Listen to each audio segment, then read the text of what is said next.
Welcome back to another episode here on Cancer Free Cree. I did take a little bit of a hiatus just to figure out what it is I really want to focus on as a health coach, and what I came down to is food. I mean, that might not be a huge shock to you guys, but you know, as a health coach, there's so many different facets and roads and paths that you can take and how you can help people. But really, at the end of the day, my real passion is food and cooking and feeding and healing. And I couldn't imagine any better way to, you know, use my skills and use my love and my passion than with cooking with people and sharing recipes and sharing my love of food. And I really want to start gearing up these cooking shows again. So look forward to more shows, more yummy recipes, and lots of other good stuff. I'd love your feedback of what you guys want to see. So here is an episode for my amazing, super filling, super nourishing, loaded sweet potatoes. So I hope you enjoy them, and please come back and see me again. I'm going to give you one tip that'll really help when making these loaded sweet potatoes, and that is to get all of your ingredients together before you cook. And that is really a great tip when you're cooking anything, just to have everything in place so you're not running around the kitchen and burning things and everything. This recipe is really, really simple and easy, but it does have kind of a lot of components, so I like to have everything set aside. So, you know, having, you know, chopped onion in a bowl, I've got my chopped tomatoes. Today I'm adding zucchini in here as my veg. I might do like kale or spinach. I have some rinsed and drained pinto beans. You can use black beans. I've got some defrosted organic sweet corn, chopped cilantro, half of an avocado that we'll use for our guacamole on top. I've got my water to cook my quinoa. You can also use vegetable broth. I usually use vegetable broth, but I'm clean out right now. So I've got my quinoa, which we'll talk about in a minute. And then I've also got spices. My audio went out here, so this is some organic oregano. Garlic granules. I don't know if you can see that. Anyways, garlic granules. You can use garlic powder. Just keep in mind that if you're using anything like garlic salt, it has salt added into it. So whatever amount of salt that I'm using, you might have to use less. And just keep in mind that when you are using spices that are blended like that, check your ingredients and see what's in there. Sometimes they add oils or sugars or natural flavors, all that good stuff. So you want it to be as pure as possible. And then smoked paprika. This is one of my favorite spices, I think, of all time. And actually, I'm getting really low. I'm almost out. And it goes good with so many things. It has this smoky, sweet, savory, amazing flavor. But it goes really, really, really well with sweet potatoes.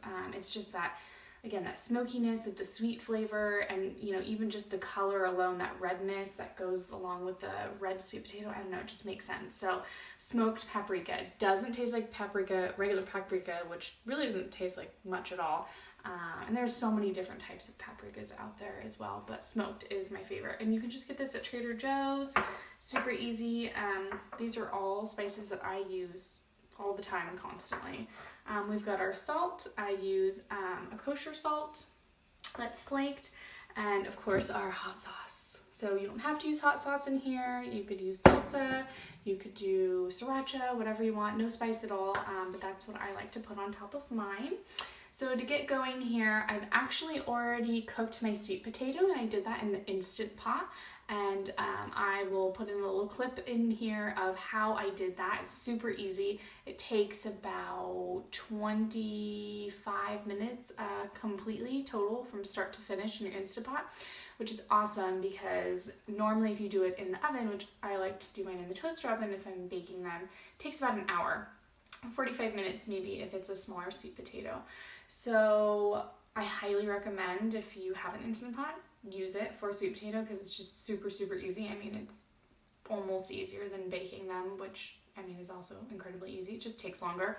But if you'd like to bake them, totally do that. That's totally fine. And even if you don't want to do a stuffed version, maybe you just, you don't have time for that, you can cube up your sweet potato and roast that in the oven for 20 minutes and just serve your quinoa and your guacamole on top of that.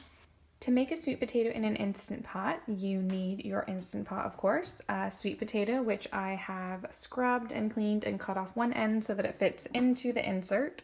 We also need the trivet that goes inside that keeps it from touching the bottom. And then we also need about a cup of water. You can do more if you're going to do more sweet potatoes. I'm just doing one today. And this is a smaller Instant Pot, so I could fit 2, maybe 3 in here, but if you have a larger one, you can do more at once. So we're going to take our sweet potato, we're going to take our trivet, put our trivet in, and then we're going to put our sweet potato on top. And then we're going to close up the pot like so. We're going to make sure that our valve is all the way to the right, so it's not on venting, we want it on sealing. And then we're going to make sure that it's on pressure cook. And we're going to do normal, high. And we're going to push it down to about 18. I'm going to put it at 19 minutes just to make sure that it's completely done. I like my sweet potatoes really well cooked, so they're really, really creamy inside. If you like a little bit more bite to them, you can certainly do less time, and it is also dependent on the size of your sweet potato. So if it's a very, very large sweet potato or very, very small sweet potato, you could do many small ones in here. Just keep that in mind. You might have to adjust the time, and you can always cook it a little bit more. And that's it. Now we wait. When your Instant Pot beeps that it's done, it's going to start counting up to how long it has been natural pressure releasing. And that is this L, and then this has been 2 minutes that it has been natural pressure releasing. And what that means is that this little valve up here, oops, there you go, just let it some steam. So it's still on sealing. We don't want to turn it to venting yet because we're going to let it natural release for 15 minutes. And again, we're looking for the 15 right here. And once it hits 15, we'll manually release it by putting it to venting, and then you know that it's completely released when this little guy here goes down. And sometimes you can touch it to see if it is almost there, which it's not, but you saw the little bit of steam that came out of here. That is the steam that's pressurized in the Instant Pot right now, and we want to keep that steam in there because essentially it's just taking that residual heat and it's continuing to cook the sweet potato through. So some recipes call for a natural release completely or for several minutes, or it will call for a manual release, in which case as soon as it's done, we wouldn't let it sit here, we would actually release it to venting immediately. It is important that the Instant Pot is completely depressurized, so all of the air has been released, or steam has been released. Otherwise it can be dangerous. And also keep in mind that the steam that comes out of here is really, really, really hot. So you need to be really, really careful. And another thing is if you have a cabinet above, it's best to pull it out so that you don't end up with a splatter all over the top of your cabinet. And yeah, so in a few minutes we will open it up and see how it looks. Our valve popped down after 15 minutes, so we're going to go ahead and open our pot. And voila! Our sweet potato is done. It's hot, so be careful, but it's nice and squishy and tender and steamy. And then this is the end piece. I just threw that in there with everything that didn't fit, so I'll just munch on that while I'm making everything else. And we're just gonna let this sit here and hang out. We're actually gonna turn it off completely. I'll even unplug mine, but we'll just let that hang there and let it cool off a little bit while we make our filling. So to get started here, we've got my quinoa. So this is just an organic quinoa. You can use any color. There's really no difference other than what it looks like, the aesthetic. And then I've got my fine mesh strainer. So you always have to, unless it says pre-rinse, but I probably rinse it anyways. Quinoa has a substance on it. I believe it's called saponin, and it is kind of bitter. So if you don't rinse your quinoa, you might get kind of a bitter, yucky flavor in your food. So make sure you rinse it. And fine mesh strainer, since the kernels or seeds are really, really small. So I'm just going to dump this in over the sink, and I'm going to give it a turn over. Flame to medium heat, and we're going to add in just a touch of olive oil. And we're going to let that heat through just so it's nice and hot for our onion to go in. So while that's heating, we'll talk a little bit more about what we're making today. And again, that's just like a 1-pot quinoa dish. You could use brown rice in this if you don't like quinoa. This is a really great option when you're searching for a great healthy carbohydrate source. I highly recommend quinoa as it has that extra boost of protein. And if you're eating plant-based, that's also awesome because you have that extra protein that you might not get if you didn't have meat in your diet. And then with that said, you could also make this not plant-based or more plant forward in that you can add some source of meat or eggs or whatever you'd like with it. So, make it your own, make it whatever you want. And that's the beauty of this recipe is you can really do anything with it. You could even maybe not go of like the Mexican flavors, but go like more Italian flavors and throw, some mushrooms in there. And I have tomatoes and zucchini, so do mushrooms and like parsley and maybe even a little bit of lemon instead of the beans and the corn and all that. So make it, again, make it yours. So our pan is heated right here, and I can tell because the oil is starting to shimmer a little bit and it moves around really easily on the pan. So again, we're at medium heat. We don't want it too high because we don't want to burn our onion. We want to saute it. But we want to hear that nice sizzle when we throw it into the pan. So we're just going to zhuzh it around and get it nice and coated in the oil. And I used like maybe 2 teaspoons of oil. I really didn't use a lot. If your onion starts to brown, just turn it down a little bit, again, because you don't want it to burn and get really overcooked. It can get a little bit bitter if it gets too brown. But in this recipe, we want a really nice kind of sweet onion, again, because we're using the sweet potato. It has a sweet flavor, so we're looking for that sweet, salty kind of mix. So we're just going to let that saute for a couple of minutes. Are nice and cooked, they're soft and starting to get translucent, so we're going to toss in some of our spices just to warm up the flavors a little bit. So I'm going to start with our smoked paprika, and I'm going to just measure it out in my cap. It's about a ½ teaspoon or so. And then we'll do our garlic powder, which is about the same. And again, you can adjust these to whatever your liking is. So it's about a ½ teaspoon of each of our spices. And then we're going to do a little bit of salt as well. So I'm going to do about a ½ teaspoon of salt. So I'm just going to mix this together. Now we're ready to put in our water or our broth, and you'll hear a nice sizzle, and that'll get up all the flavors off the bottom of the pan if there were anything sticking, like the spices or the onions. And then we're going to toss in our quinoa, and I'm using 1 cup liquid to 1/2 cup of quinoa. And it's generally like 1-to-2 ratio, depending on how you like your quinoa. So we're going to just mix this around, and then we're going to toss in our diced tomatoes, any type of tomato you like. And we've got some diced zucchini, so we're going to toss that in. And our corn, and then we're going to save our beans. We still have those. We're going to save those for the end because we don't want to overcook them since they're already quite cooked, and we'll toss those in just to warm them up at the end. So now that we have all of our veggies in here, we're just going to cook it all together. So we're going to bring this up to like a boil, but it's really kind of a simmer. And then when it's to a simmer, we're going to knock it down, or excuse me, when it starts to simmer and bubble, we're going to knock it down to a low heat and just let it hang out for about 15-ish minutes until the quinoa has soaked up most of the liquid and it becomes nice and tender. So now we wait. So our quinoa has started to boil, so I'm going to turn it down to low, kind of a 2 or 3 on the scale, because we want it to cook nicely, not be too low, but not too high, that it burns off all the liquid before the quinoa gets tender. And while that cooks, it's going to take again about 15-ish minutes. We can make our guacamole. So I have a ½ of an avocado here, and the seed has been removed. And you can do this a few different ways. Sometimes I like to take a knife and just score the inside of it because we're going to mash it up, and that just kind of helps the process. And then you can just squeeze it right into your bowl like so, or you can take a spoon and scoop it out. whatever works.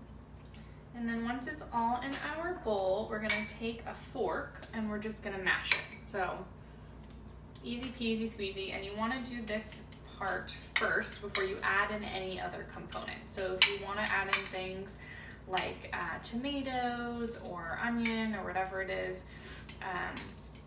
you wanna mash everything first. Or excuse me, mash the avocado first. It's kind of fun to get out your aggression. So once it's mashed to your desired consistency, we are going to add in a little bit of chopped cilantro, and you can omit this if you prefer not to have cilantro in yours. I chopped a bunch up in advance, and I just want to I put some actually into my quinoa, which I didn't mention before. So a little, couple pinches of chopped cilantro into the quinoa as that cooks, but I want to save a little bit for topping, so I'm going to add that as a garnish in the end, if you wish, of course. And then we're going to add in some garlic powder. You could do fresh chopped or minced garlic as well, but this is just the easy way to do it when you're kind of in a hurry. So this is about a 1/4 teaspoon of garlic powder. And then salt. So we're gonna start with about a 1/4 teaspoon and then taste it and see where that goes. And then we have lime juice, and this is about a 1/2 teaspoon or so. It's about from one small lime wedge. And you can make it as limey or salty or whatever garlicky as you'd like. So we're gonna mix all that together. Sometimes I like to add in a little bit of shallot or red onion. It really just depends on what I have on hand or what I'm feeling. Taste it, amazing. It's like the perfect mix of salty, limey. All done, super easy. And then the best way to deal with guacamole or avocado is one of these little tiny spatulas. You can get every last little bite. I'm just gonna scrape it out. And then when our sweet potato is done, we have our nice little avocado or guacamole mound ready to go on top. I mean, how good is this? You can just eat this straight with chips. I mean, it's lunch, right? But we're going big. So while this simmers, again, get your guacamole going. You can even do your sweet potato in your Instant Pot while your quinoa is cooking. I happen to do mine beforehand, but feel free to do it while that's happening. And then really this whole process takes less than 30 minutes to throw together. It's super easy, super good, and you can meal prep them in advance. So you can make a bunch of sweet potatoes and a bunch of filling and add it all into separate containers or pre-made and eat it. It's really good cold, or you can heat it up in your toaster oven or your regular oven or microwave if that's what you use. Yeah, so super yummy. So we'll wait for that quinoa to cook and then we will assemble our potatoes. Okay, so our quinoa has been cooking for about 15-ish minutes and it's almost done, and you can tell obviously by tasting, but also the little kernels are almost completely translucent. They just have a little bit of white speck in the middle of them. So before they're completely done, I'm gonna add in our pinto beans that we had waiting and a little bit more salt, and that is because I tasted it already and noticed that it needed a little bit more salt, so I'm going to add about a 1/2 teaspoon or so more of salt, and again that's just based on your liking. And I'm going to mix all of this together, and this portion makes about probably like 2 meals worth of like a hearty portion. I tend to eat kind of hearty large portions.